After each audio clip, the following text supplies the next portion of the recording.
This is called Solo Leveling is about to break the internet. Actually, an episode cannot break the internet. I will be checking my internet connections all day. No. This is gonna go crazy though, right? Season 2, episode 6 is gonna go insane. The next episode, I wonder if people will talk about this episode in the same way that Dan Da Dan episode 7 was talked about. Solo Leveling is building up a crazy fight, and I don't think we're prepared. We just got Solo Leveling Bro ain't ready. Season 2, episode 5, which introduced like a whole lot of things. You know what? I actually hate that saying. We're not ready. Bro ain't ready. Bro, I see this shit all the time on my second channel too, in the Ben 10 channel, bro. Monkey's coming and says, bro ain't ready for the next episode. Bro ain't ready. What am I supposed to be ready for, bro? What, how could I possibly be ready? That's the entire point. It's for me to get a blind reaction to start to pop off, but so many people just like, bro ain't ready. That's the entire point. What do you want me to be ready for? Things, but this stuff might make the next episode an instant classic. Ooh. We get thrown right in. Cha Hae-in is pressing Jin-woo for getting too close to this raid boss. You know, I'm bold enough to say it. Cha Hae-in, in my opinion, Yeah. is the most gassed up S ranks that we have seen so far. And you know, I'm aware. Ooh. All right, I'm down. You know what? This bitch has been glazed. And that's all she's been doing, bro. Getting glazed. I want some slander. I want some hate and slander, bro. You know what? I'll say it right now. She a fucking walking red flag. She sniff other people to see if they smell good or not. Immediate first thing she does is when she meets Jinwoo to invade his private personal space and start sniffing his ass. Then goes on to use her powers and resources as an S rank hunter to track down Jinwoo to stalk him. You know what? Imagine if she was a guy, bro. Imagine if she was not an attractive woman, but was like an ugly fat guy. Y'all wouldn't be gassing her up like this. You know, I'm aware. Old man Sung, he got some heat on him. Yoonho can go gear 5. I get that. I understand. But every time they talk about Cha Hae-in, it's that Krispy Kreme level. They do be glazing. They do be doing tricks off of it. In fact, she's been glazed before season 1 even started, bro. In the trailers alone, her doing a backflip, saving, you know, a what's it called? There's like a purse snatcher, right? She's backflipping over the fucking, you know, motorcycle. The cameraman's tracking her ass and people going crazy. I hope the hype pays off. I hope that she is genuinely like Jinwoo's equal, if not somebody that is just as cool as him. Because if we're building her up like this and it turns out she's just like a damsel in distress, bro. Oh man. Oh man. Of glaze. If Sung Jin-woo can't sense her pulling up, shoot, who can? Y'all saw how stealthy Jin-woo was this episode? And you tell me he didn't see her coming up? Jin-woo had his whole dagger out, so she was like, yo, what's that? Let me just get rid of that for a second. Nothing. Oh, I thought I just saw something. No, nothing. What's up? I guess it kind of highlights like Hae-in's S rank abilities to hide her aura. I don't know, but that was pretty funny how they're like, yo, didn't you have a dagger there? Nah, you just seeing shit. Okay. And at this point, I'm really like, dang, yo, my boy needs deodorant, or like, what's going on? She for real looked like she was talking to a 4-day Anime Expo attendee. At least that's what I thought. 4 days? Because nah, sounds good. She loves that shit. Oh, he smell good. Oh, yeah, you smell nice. Yeah, I could not be more wrong. We got a freakazoid in the She is the kind of freaky, bro. Again, and then she immediately starts to stalk him after. building. Nah, because I was really caught off guard. Like, this is the most Even Jinwoo was caught off guard. He's like, what the hell are you doing right now? How I Met Your Mother type interaction I've seen. You know, coming from someone who has not watched a single episode of How I Met Your Mother. But if I did, I actually went to read the manhwa version of this episode, and I ain't gonna hold you. Real talk. Anime better. This is the cutest thing I've ever seen in my life. Like, This is the what? Gonna hold you. Real talk. This is the cutest thing I've ever seen in my life. Like, why is she so happy after all? Because everyone else smells like ass, I guess. And she's just been longing to find a one person that actually smells good enough to, I guess, consider her life partner. Love that first smell, man. That though, she didn't even explain herself. She just asked if he can leave the vicinity, and that was that. And at this point, she's either perplexed or just down bad, or maybe a little bit of both. Well, who knows? So the miners kind of explain that she doesn't like the way She is obsessed.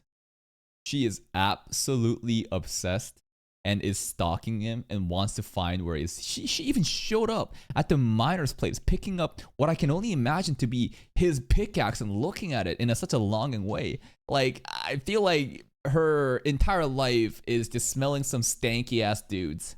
And finally, she smells somebody that smells pleasant. And now she wants to know everything there is to about him. other hunters smell, and it's due to a condition. So hopefully you'll get more context in the future, because right now this is the most bizarre gimmick I think we've seen. But it has nothing to do with body odor, right? At this point, I think we're very certain that it has to do with the smell of his aura, his mana, his power, how he's different from a human because he's a player of the system in this series. But we're assuming the system has some hacks that cause this to be the case. Again, system, I'm on to you, bruh. I'm gonna figure out what, who, where you are, because you can't keep getting away with this. It's kind of... Who is the creator, bro? Who is the dev? Who is the god that is controlling Jinmu's system? That's what I want to know. Funny though, the whole mining team is trying to recruit him into the squad now because of that employee of the month level shift. Yo, the boss was ready to give this man a 401k, health insurance. He was willing to 5x our pay. That's how good he was at mining. Dental, all that. Surprisingly, he said no. Nah. And guess what happened afterwards? This is a real life, experience. He denied. And what did the boss man say? I'll double your rate. I'll quintuple your rate. Play hard to get, bro. If you are someone of value, now, if you are not like Jinmu, if you don't have leverage and you're not that person and someone actually offers you a job offer and you think that you can negotiate without realizing your place, listen, you might just fuck yourself over. But if you know that you are him, play hard to get. And they'll try to, give you some better deals, and and that's when you say, I'll think about it.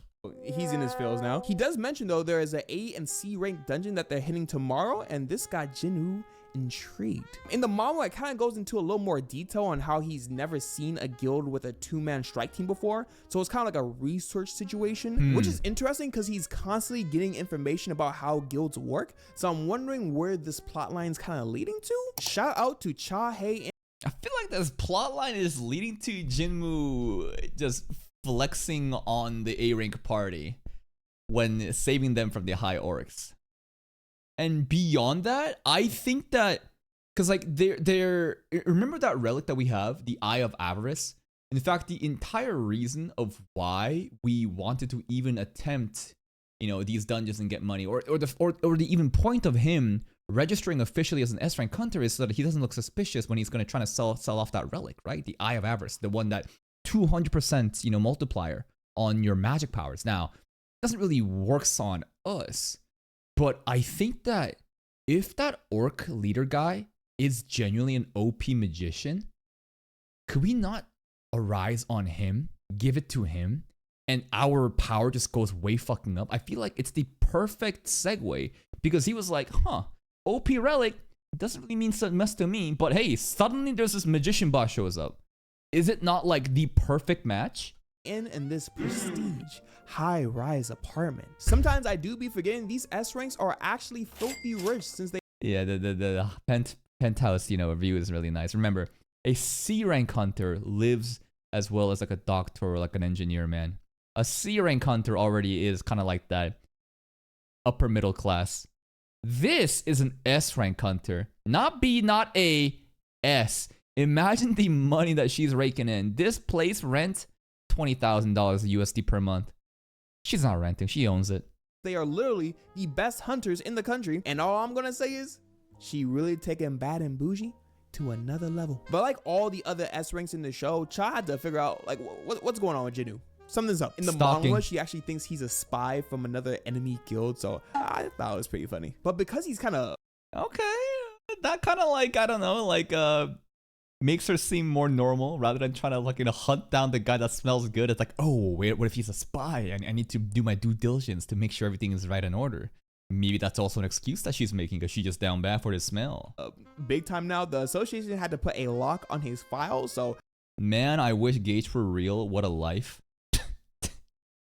That's what your ass be saying until you fucking awaken as a D rank hunter, then you die in your first gate to a fucking goblin, bro. You want to live in this society? Fuck that. You want to have a dungeon break happen? Then you got fucking flying ants coming over and fucking your place up? Hell nah, bro. Hell nah. Chahan, hold these blue balls. And guys and gals, take notes. If you're ever in your bed tossing and turning, looking up at the ceiling like this, no covers on, just laying down, Oh, she down bad. just know Yeah. you might be in love. She is. cannot get over that Prada cologne he had on. The manga had the scene with Jinho, which I'm assuming they're gonna animate in the next couple episodes. Okay. So I didn't read it. We switch over to day 2 of Jinwoo's. Oh yeah, they mentioned this in the cut content too, right? Where it's just like no, it's a Senshi video, that thing that mentioned it, where Jinho is like talking to somebody, whining and dining, and that character we're not supposed to know just yet, so we'll see later on. Normal people arc, and that's just what I'm gonna call it. And he's getting flashbacks to when he didn't have the sauce like that. And you know, Fuck that that's what guy. we love about this dude. You know, no matter how unbelievably OD this dude becomes, because at this point, he's definitely OD. He's still humble. Introducing Captain Sun. May we commence the absolute fashion show that was this episode? I wish I could have had a they got that Dripped out. shit on moment for each and every one of these characters, but alas, there's too much drip on my screen. But Apparently, this was also an anime only scene, right? Like this didn't exist in the webtoon when we were doing like a side-by-side comparison. But it's so cool how like they added this, if it is anime original, it's so cool how they added this scene to really highlight their aura. screen. But he just needs one person to be bad boy for this trip. And you know that look when the It's in the manhwa? They had like a, did they really have a similar version? Because I think that we watched that one, like, you know, anime versus manhwa comparisons, and this one didn't really have like a comparison that looked even similar. manager asked the team who wants to work OT. Nobody. Yeah, this is pretty identical. But Jinwoo was waiting for an opportunity like this, and he had to step up to the plate. Now introducing the coldest fitted squad we have ever witnessed in the entire series. The application for getting She is doing too much, bro.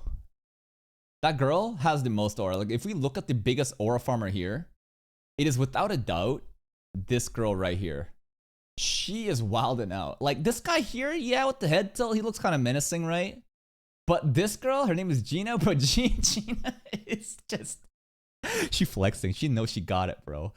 Such an unnecessary hand posture there, bro. To fucking, you know, just brush up her fucking cloak, and even during the magic scenes too, just showing off everything. She's great. She's cool. series. The application for getting into this unit had to include like 100,000 followers on Instagram or something, because there is no reason why all these hunters got on They look designer right sick. now. Like, in theory, we have I love how they're so fashionable. In fact, it kind of reminds me of a little bit of Bleach, you know? You know, say what you will about the story of Bleach, but every character in Bleach, not every, but like Taita Kubo, the way that he, you know, drew the characters and the designs and the art, right? It's just, everyone got drip. Everyone's aura farming, and soul leveling too. They all look really, really good. 6 A ranks, 3 B ranks. Apparently they did this in the beginning of the season 2 with the first raid, but there's more people in the manhwa. In theory, there should be a Ah, this is the scene. Okay, so this is the one-to-one comparison. You know what? The webtoon also does an amazing job, but the nature of the vertical scrolling, right? With the webtoon, again, it's a vertical scrolling thing. You don't have the horizontal, you know, surface area that you can cover. So the anime, I think, is still better, right? Yeah, I think so. 11 A ranks and 6 B ranks. Shortcuts like these don't really matter to me. They kept the ones with the good fits. What more can I ask? Yeah, you don't need to include every one of them, right? I think they've done this before too, where like they don't include every single, because sometimes some of them are just NPCs, so just include the most important ones that are actually adding to the story. But leave in the comments which one was your favorite design. Chow was saying the cosplay looking girl kind of looks like Shizuku from The glasses alone makes me not pick her. I'm gonna pick Gina, bro. I'm gonna pick Gina. She's showing so much thighs and booba. Hunter x Hunter, and I can kind of see it. I like Shawty that was kind of giving Street Fighter character a little bit. She was because cool. She was going crazy this episode. Overall, top-notch designs, except for this dude over here. Yeah, pretty lame. He just looks like a base soldier. Didn't think I'd see you, huh? Yeah, your shit trash. But off Lack the of rip, aura. you can kind of tell something's He must be a B rank, bro. Definitely not an A rank. up, kind of like the first dungeon this season. And all these people in this squad are genuinely good people. Like, I was so tired are. of these raid squads that just treated Jinwoo like the absolute scum of the earth. Yes, and it's so nice to see parallels, right? Where we see Kim Chora, and even before Kim Chora, right, in season 1, we have so many shitty people backstabbing, sabotaging, sacrificing us, right? But now we have a competent party. People who are genuinely empathetic and wants the best for everybody. Level-headed, reasonable. It's nice. Even the miners were being like little doo-doo heads at first. I was starting to think that being a hunter just automatically comes with you having like a prejudice starter pack. But this squad restored my faith. I feel like it's because like the lower ranks are always in so much like heat and pressure to perform and to, you know, fight for scraps that there's a shitty toxic culture of them always like, you know, backstabbing and sacrificing each other, right? Because think about like the party members that we were having to deal with so far, right? We're pretty all low ranks. Suddenly now we team with like A rank people and they're reasonable. Now there's obviously shitty S ranks too, like we saw Hwang Dong-soo, but I feel like there's some sort of culture that gets breeded where you have competent, strong people. They're more, you know, lax and free because they're so competent and they don't have to always be just pressure to fight for scraps and stuff. And now, you know, it's just a good party, man. Little does she know, like he's chilling, dog. Like he's big chilling. Like we find out that if Sun I'm just a chill guy. does really good during this raid, he does get a promotion. So he's dummy locked in right now. And so is his squad because they were ready to get active super quick. These jackals stood no chance. We got the tank of the group with this sun shield. That scene was really cool too. I love the spit animation. Now you're gonna think I'm crazy, but like look at it. When I saw this first, it just like adds more, how do I even say it? Way just more realistic, right? The clear spit animation, it's kind of gross if you think about it, but something about this just like it just makes the scene pop more. The group with this sun shield weapon rubbing off these mutts so the headband dude can come in and do these no look slices. The mage queen kind of hits this They were Super cool. Saiyan blue Gogeta key blast attack. But to find out these dogs were only pets to the real monsters of this dungeon. That was a crazy shock that like, dude, these dogs were domesticated. Meaning, what other intelligent beings are in here? These orcs are nasty. Look at this first attack the orcs dish out. Bro was so off put, like, dang. These orcs really be in the gym, huh? The tank is throwing out all these taunts, but these orcs could care less. I'm gonna call this guy the not so green lantern, but he's just throwing fireballs. Shizuku over here actually being effective for a little bit. She's probably the most useful one of the group. The way that she like sealed everybody, and even like was able to figure out that Jinwoo was the one using stealth, because the other magicians I don't think did, but she did. And lock Buddy down, but she's kind of struggling a little bit. Yo, can someone help her or do something? Do not fear, cause Not So Green Lantern has fire soldiers, summons, which is apparently his biggest special move in his bag. And it's really cool because this is supposed to be to the like the normal person, like something insane, right? Summons are it's really rare in this world. Summons are extremely rare. The fact that he can even summon two, apparently in the webtoon, he can only do one, and the one soldier I think looked way better, but the anime has obviously limitations with like flame auras and stuff like that. It's really hard to, you know, it's a different medium of art. But like the fact that this gets glazed by the normies thinking, oh my god, 2 summons, that's crazy. Bro, when they see Jinwoo's, oh my god, when they see our shadow army, it's gonna go crazy. Which is kind of funny because Jinwoo got like a nation of those dudes probably like in his back pocket. We got Chun-Li over here putting the paws on these orcs. More That's spit. my favorite. Oh, my bad, baby girl. That was my favorite, bro. The tummy. I distracted you. But at this point, y'all, it's mayhem. These dudes stand like 0 chance. And we already knew Buddy over here was going to be struggling. The B rank guy with no aura. No. This is why you need to get your fits up. If you're going to lose, at least lose in style. Whole arm got sliced off like a carrot. I'm going to say he is the one that got his arm sliced off there. That's the thing. You don't have drift. That usually means like you're not that good or important. They shout out to the top tier healers in this verse. Literally repaired his entire arm in that was shocking. Like what? You can just do that? seconds. And apparently, as long as you can breathe, you can get healed. So let's just ask the question.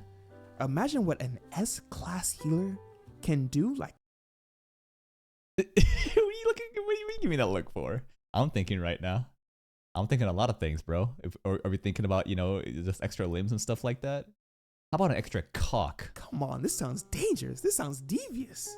How about enhancing the cock? But only to turn around and be like, wait, I'm cooked. And the whole time I'm in the back like, Where is Jin-woo? Is he just gonna let them get folded? But nah, he Yeah. just wanted to let them cook. He didn't want to step on any toes. This ruler's hand ability might be his special move this season because he hit this orc with the grippiest. My bad, y'all. My bad, my Grippiest. bad. I'm wilding. My bad. Whole squad like, damn. Wait, this is low key easier. Hey, did anyone turn down the difficulty? If so, how do you do that? Whole time though is Jin-woo just slipping, sliding. There was some funny scenes where he's just like dancing around, bro. He was the dancer, not Cha Hae-in. Using that stealth ability, but he was so elegant. I thought Right over he here, right over here. Ballerina. was a ballerina dancer for real. With the cold blue eyes too. I'm trying to not use the word aura too much, but Nah, we're overusing it, bro. It's the era of aura. Everything is aura this, aura that, aura farming. You know what? We're gonna fucking abuse it until it gets old and out of style. this show just brings it out. This is aura. Everyone kind of gets to show off now and starts going crazy. Look at baby girl. Wonder what the next new viral award will be. Cause like I feel like before aura, right? It was just Riz this, Riz that. But Riz is, and hear me out. I feel like we should make a separate video talking about the etymology of, you know, these jargons. But I feel like aura is a subsection of Riz. You know what I mean? Like Riz is aura. But Riz is more specific to charming somebody romantically. There is this level of courtship when you use Riz. It's used in specific situations to charm someone, again, romantically. Aura is Riz, but more nebulous. It is not specific to romance, but rather stylish. You are looking cool. You know, you got that aura happening. You look cool. Your outfit looks good. Your haircut looks good. Everything about it, right? It definitely adds into the Riz, but it is not limited to romance. That's what aura is. This is so fucking stupid. this is actually so stupid that I have to like go in and define these different terminologies that the kids are just fucking spamming these days. Hitting them with that lunch special, yeah. Anyone get that Kirito SAO vibe from Yes, because this is the team that worked on it. Yes, this is exactly that. this cut? A1 did both SAO Mhm. and Soul Leveling. Yep. Let me know if I'm reaching, but Nah, you're not reaching, bro. This is the exact same team that worked on the SA Ordinal Scale, a movie where we had animations like this. I think it was Ordinal Scale, right? I don't think I'm reaching. This is probably the hardest cut from this episode. Yes, Ki-hoon had the best scene. I love it. At this point, I only have respect for the A ranks, except for you. But the rest of y'all, Kim Chur, you know, he's cute as iron now. He just serves his purpose as comedic gag now here and there. have been elite so far. They were trying to figure out what happened, but they really just chalked it up to, you know, it be like that sometimes. And Shizuku over here, like, you think I'm dumb? You She think I didn't noticed. see that? I know who you are. But after a quick intervention with the squad, It's going to be interesting to see what she's going to be doing after. Because our public announcement that Jinmu is S rank will happen tomorrow in this story's timeline. In fact, this is like the gap day, so Jinmu was like, I can take an extra job for some extra money and research, I guess. So that girl with the glasses knowing that Jinmu used stealth it's not really like an important thing, you know? But I do wonder what they're gonna do with her. Maybe she'll go talk to Hae-in, because Cha Hae-in and her, are they potentially friends or have some connections? I don't know. We'll see. he's like, yeah, like, we need to dip. A logical thinker. He said, what's a promotion if we're all dead? Yeah, and you know what? I was a little bit happy in the beginning because damn, like what a reasonable person. He's not an idiot. He's not doubling down like we did in the double dungeon in episode 1. But then I realized, shit, we're not gonna get content. And then, you know, we got some plot devices where the curse user, the boss is like, nope, you ain't leaving. They tricked y'all. Y'all got played. Oh, what's that? Yes. Conqueror's hockey. It's getting serious, y'all. The mages are trying to get through this gate, but apparently you can Curse. put a curse on a barrier. Bro, there are levels to this magic that we do not know about. And at first I was like, bro, are you stupid? You about to talk to the evil red orc man that's literally spazzing out right in front of you? Geeking out My versus bad. locked in. I was being prejudiced. Orcs, I don't mean it like that. If y'all can talk, y'all can talk. I guess No. No one has ever been shown to be able to talk human language from the monster side before. Never. That's totally fine assumption. Everyone assumed that. And then what? These dudes can talk human language? the head honcho Carl Galdon. Cargogon. What a fucking hard name to say. Kargalgan. Kargalgan. Kargalgan. Ugh. However you say it, this dude needs to be like a new legendary Pokemon Big or K. something with that type of name. Either way, we got Cargogon being able to take over the orc's body to talk to Captain Sun, and he kept it a ban. He's like, you can squabble up with my goons, or you can squabble up with me in the back. And honestly, he played it smart because look at these numbers. He stood no chance. And look at this captain being a leader, telling Jinwoo, hey, first moment you get. You get out first, bro. Yo, just dip, y'all. We're about to get smacked up right now. Shawty even gave her own will to Jinwoo. Like, I thought that she was... I think I made a comment of like, can I have your number? this hunter lifestyle, really not for the weak because she had this on deck. But child feeling like Sherlock Holmes wanted to do some in-person investigation. So she's might pull up stalking. next episode because she's right. Will she? Well, she is outside the gate. She is outside the gate. Will she go in? I mean, just because it's cursed from the inside probably doesn't mean she can't enter. Would I want her to show up? Kind of. Not to save us, but to see her witness Jinwoo pop off. That would be a cool Power Fantasy moment. But we'll see what they do with her. Right outside the gate. And how we get the most epic soundtrack this season so far. Like, Shoutouts to Hiroyuki Sawano. where did you come from? Cargogon, I am sorry for calling you a Pokemon. Your design, your squad, Aura. your soundtrack may be unrivaled. So it looks like we're potentially getting a foe that even surpasses the likes of Baraka. So next episode might be one for the eyeballs. I'm gonna give this episode a cool 7.75 out of 10. What were you? Ooh, that's pretty picky. 7.75? I thought it'd be minimum 8. But all right.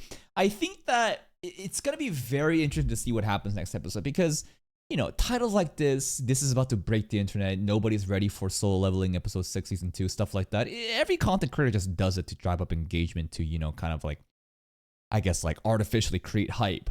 But sometimes there are those episodes that does go so viral, right? And the most recent one that I can imagine is Dandadan episode 7, where it genuinely went crazy. Everybody was, you know, popping off, and a lot of people were very, very excited about that, and it made rounds. Can Solo Leveling season 2 episode 6 do the same thing though? Is it possible? Is the hype actually gonna be there? Only one way to find out. Please go check out Blank Thoughts channel. Here is the link to the video. Give it a like, sub to his channel if you want. I'll see you next time.